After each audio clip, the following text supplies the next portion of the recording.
तो फिल्म की शुरुआत में हम एक लड़की को देखते हैं जो अपने भाई के साथ एक मरे हुए आदमी की कब्र खोलकर उसमें जाकर लेट जाती है। ये सीता थी। उसे जानना था कि क्या मरने के बाद लोगों को उनके बुरे कामों की सजा दी जाती होगी या नहीं। उसका भाई कब्र की आखिरी फट्टी लगाता है और उसके पास ही बैठ जाता है। लड़की कब्र के बंद होते ही कैमरा ऑन कर लेती है। कब्र के बाहर दिखाया जाता है कि एक सांप ऊपर से गुजरकर कब्र के अंदर आ रहा था, जिसे सीता के भाई ने नोटिस ही नहीं किया और सीता को इस बारे में इन्फॉर्म नहीं किया। सीता के इस अजीब एक्सपेरिमेंट के पीछे रीजन थी उसका पास्ट। उसने अपने मॉम डैड को अपनी आंखों के सामने एक बॉम्ब ब्लास्ट में खोया था और तब से उसके जहन में ये बात बैठ गई थी कि अच्छे लोगों का हमेशा एंड अच्छा नहीं होता। बुरे लोग दुनिया में भी फायदा ले जाते हैं और मरने के बाद भी इनको कोई सजा नहीं मिलती और ना अच्छे लोगों को कोई इनाम दिया जाता है, जैसा रिलीजियस स्टडी में उन्हें बताया जाता था। सीता के मॉम डैड के मरने के बाद सीता और उसके भाइयों को सालों पहले ऑर्फनेज में छोड़ दिया गया था, जहाँ पर लिलियन टीचर उसे बताती है कि बुरे इंसानों का अंजाम बुरा होता है, चाहे वो उन्हें मरने के बाद मिले। लेकिन सीता को इस चीज पे बिलीव नहीं था और अपनी टीचर को गलत साबित करने के लिए वो अपने भाई को लिए एक सुरंग में चली गई। इस सुरंग में सीता से पहले कोई नहीं गया था, क्योंकि माना जाता था ये सुरंग भूतिया है और इसके अंदर जाते ही लोग गायब हो जाते हैं। अंदर वो अपने भाई आदिल के साथ गई थी और ज्यादा अंदर जाने पर उनको अंधेरे के अलावा कुछ नहीं मिलता। और कुछ ज्यादा अजीब ये होता है कि और अंदर जाने पर आदिल और सीता एक दूसरे को देख पाना तो दूर, अब एक दूसरे की आवाज भी नहीं सुन पा रहे थे। सीता अपने भाई के लिए परेशान होकर आगे बढ़ती है तो उसे इसी टनल में एक बच्चा दिखाई देता है जो बहुत ज्यादा डरा हुआ था, सहमा हुआ था। ये असल में कोई बच्चा नहीं बल्कि उसकी सोल थी। और जब उसने अपना नाम अजीब से अंदाज में सीता को बताया तो सीता डर गई। बच्चे ने अपना नाम इस्माइल बताया था, थोड़े भयानक अंदाज में। इसीलिए सीता डरकर टनल से बाहर आ गई, जहाँ आकर उसने देखा कि गांव वालों के साथ आदिल उसका इंतजार कर रहा था। इन लोगों को दोबारा ऑर्फनेज छोड़ दिया जाता है, जहां आने के बावजूद भी सीता के दिमाग में एक ही सवाल था कि इस्माइल की सोल इस टनल में कैसे आई होगी, उसकी सोल ऐसे भटक क्यों रही है। उसने अब टीचर्स की और यहाँ पर काम करने वाले लोगों का पीछा करना और उनकी बातें सुनना शुरू कर दी। और एक दिन जब एक टीचर और एक केयर टेकर बात कर रही थी, तब सीता को इस्माइल का असल पता चल गया। उसे पता चला कि ये ऑर्फनेज एक बहुत ही अमीर आदमी का था, लेकिन ये ऑर्फनेज उसने अच्छे मकसद के लिए नहीं बनाया था। उसने बच्चों को सहारा देने के लिए ये ऑर्फनेज नहीं बनाया था, बल्कि उसने ऑर्फनेज ये अपने लिए बनाया था। वो बेसहारा बच्चों को यहाँ सहारा देता था और उनमें से जो बच्चा उसे पसंद आ जाता था वो उसे ले जाता था। अमीर लोग उस बच्चे का मिसयूज करते थे और इस्माइल भी उन्हीं बदकिस्मत बच्चों में से एक बच्चा था जिसके साथ बहुत सारे अमीर लोगों ने मिलकर ज्यादती की थी और तब से उसकी रूह उस टनल में भटक रही थी। सीता सुन पाती है कि इस मर्तबा उन्होंने आदिल को चुन लिया था। टीचर्स बताती हैं कि उस रात के बाद इस्माइल किसी को नहीं दिखा, लेकिन सीता ने उसे टनल के अंदर देखा था। अब सीता अपने भाई की जान बचाने के लिए फौरन अपने भाई के पास जाती है, लेकिन इससे पहले कि वो अपने भाई को पकड़ पाती, दो आदमी उसके भाई को ही पकड़ लेते हैं। सीता उनके लिए खतरा बन सकती थी, इसीलिए उन लोगों ने सीता को भी पकड़कर स्टोर रूम में कैद कर दिया, जिसके खिड़की और दरवाजों को सील किया गया था। अपने भाई को बचाने के लिए सीता ने दिमाग लड़ाया और अपना स्कार्फ उतारकर उसकी मदद से इन सील हुई खिड़कियों को तोड़ने की कोशिश की, जिसमें वो कामयाब भी हो गई। उसके बाहर निकलते ही यहाँ पर केयर टेकर उसके पास आई। वो सीता के लिए कुछ पैसे और जरूरी सामान लाई थी ताकि वो अपने भाई को बचाकर यहाँ से कहीं दूर चली जाए। सीता के भाई को ये लोग कहाँ लेकर जा रहे थे केयर टेकर ने ये भी बता दिया था। सीता भागते हुए जंगल के रास्ते से होते हुए पहले ही उस सड़क पे पहुंच गई जहाँ से उन्होंने आदिल को लेकर गुजरना था। उसने पत्थर मारकर पहले ड्राइवर को डिस्ट्रैक्ट किया और फिर अपने भाई को बचाकर वहां से भाग निकले, जिसके बाद सीन कट होकर हमें 10 साल बाद बड़ी हुई सीता को दिखाया गया, जो अब एक ओल्ड एज होम में काम करती है।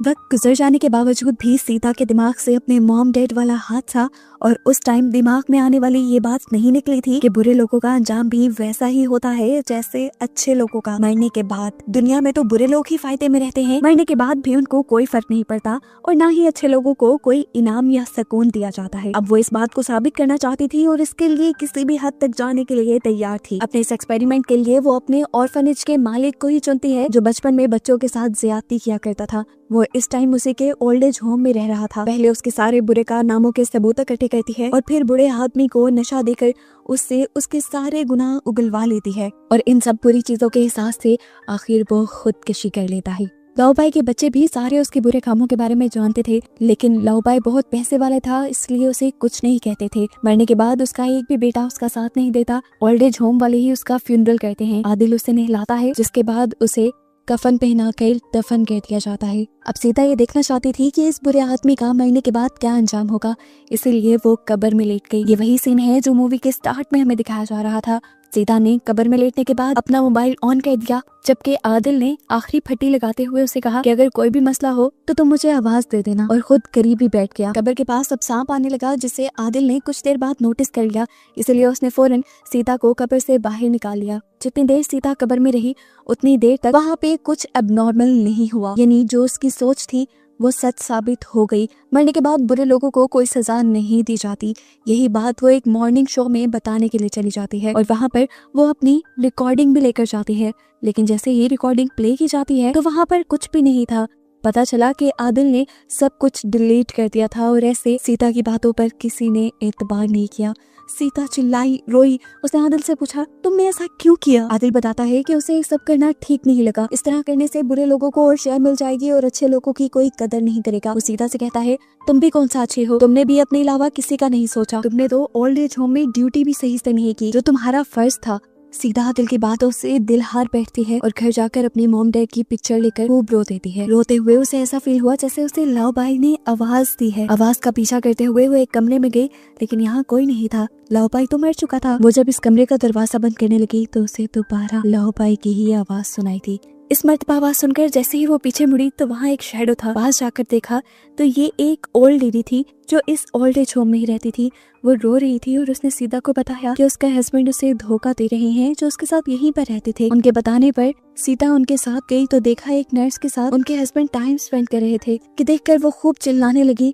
यहाँ तक कि सारे ओल्ड एज होम वाले यहाँ पर इकट्ठे हो गए। वो औरत इस उम्र में ये सदमा बर्दाश्त नहीं कर पा रही थी। वो इस आदमी को मारना चाहती थी, लेकिन सीता ने उसे रोक दिया और यहाँ से ले गई। रात में जब ये बूढ़ी औरत लॉन्ड्री करने लगती है तो गलती से उसकी रिंग लॉन्ड्री मशीन में रह जाती है, जिसे वो निकालने के लिए जब अंदर गई तो गलती से उसी से बटन दब गया मशीन का और वो लॉन्ड्री में घूम घूम कर मर गई। जैसे ही सबने उसका शोर सुना तो आकर उसे बाहर निकाला, लेकिन तब तक देर हो चुकी थी। अपनी बीवी के मरने से उस आदमी को बहुत ज्यादा सदमा हुआ, क्योंकि अभी तो उसने अपनी वाइफ से माफी भी नहीं मांगी थी। इसी सदमे में वो रो रो कर पागल हो रहा था। सीता अब इस बुढ़े आदमी के लिए कुछ करना चाहती थी। आदिल की बातें उसके दिल पे लगी हुई थी, इसीलिए वो अपनी ही ओल्ड एज होम में रहने वाली एक शेमन के पास गई और उसने पूछा क्या वो आंटी की सोल को बुलाने के लिए कुछ कर सकती हैं। शेमन मान गई और यहाँ पर कुछ बुजुर्गों को लेकर एक गोल टेबल पे बैठ गई, जहाँ पर उन्होंने कुछ कैंडल्स भी जलाई थी।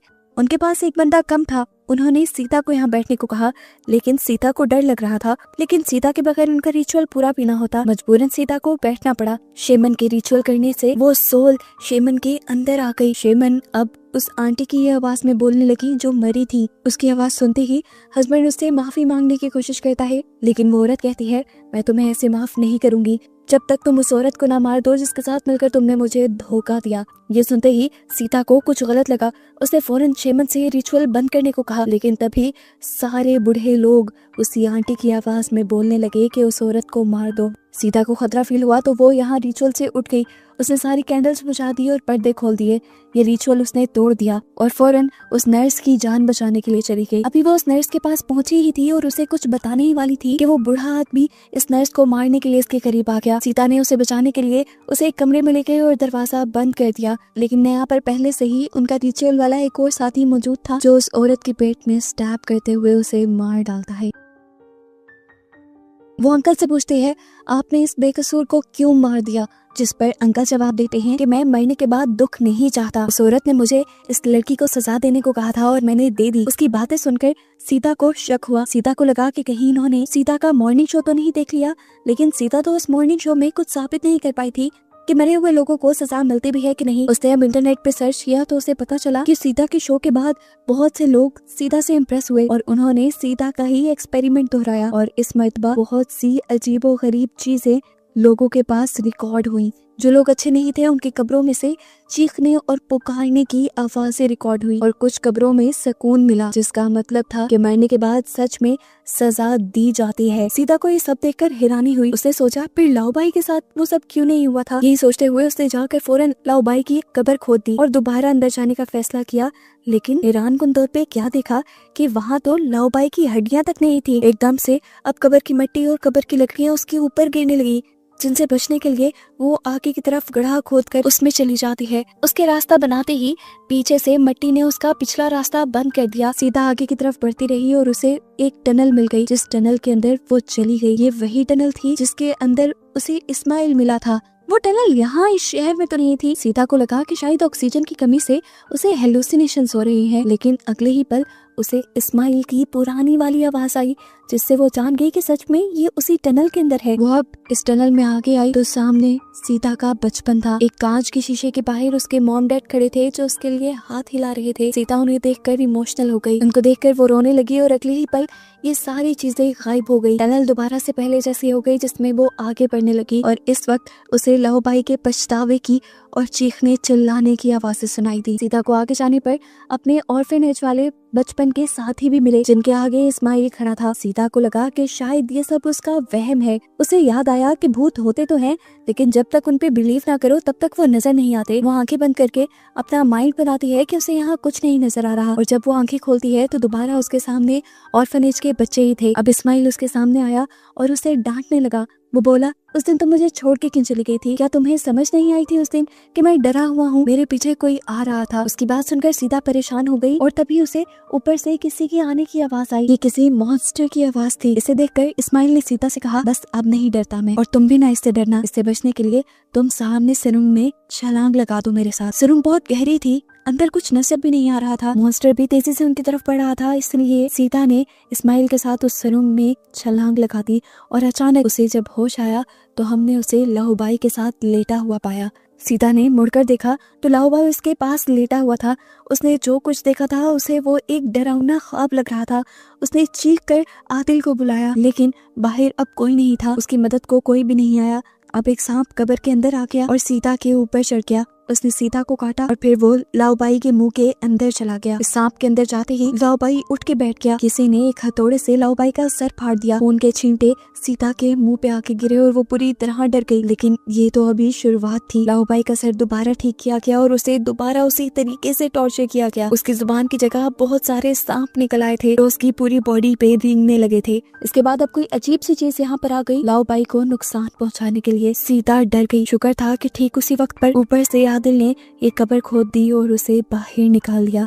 सीता बहुत ज्यादा डरी हुई थी। जो कुछ उसने देख लिया था उससे वो जान गई थी कि बुरे लोगों को आखिर में सजा जरूर मिलती है। और बस यही दिखाते हुए ये कहानी यहाँ खत्म हो जाती है।